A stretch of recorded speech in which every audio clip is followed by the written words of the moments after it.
I'm a young man aged 30. I got married this May to my girlfriend and we've been dating for 6 months.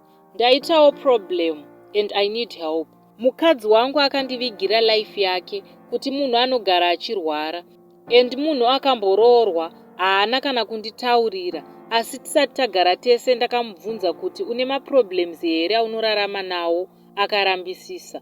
Ndakamubvunza 3 times different days but akarambisisa.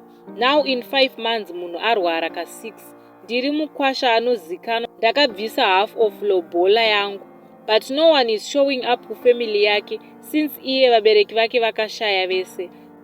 Last week ndakazofonerwa zvichinzi munhu haachagoni kana kutaura nekufema.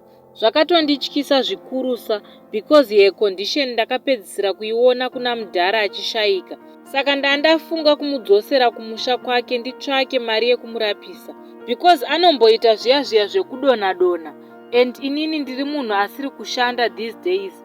Hameno kuti mungandipo advice yekuti chii. HIV test takaita ari negative. The day of the incident akaramba kuti ndimuendese kuchipatara akanobatsirwa kumasowe. Please help me guys, stress is killing me.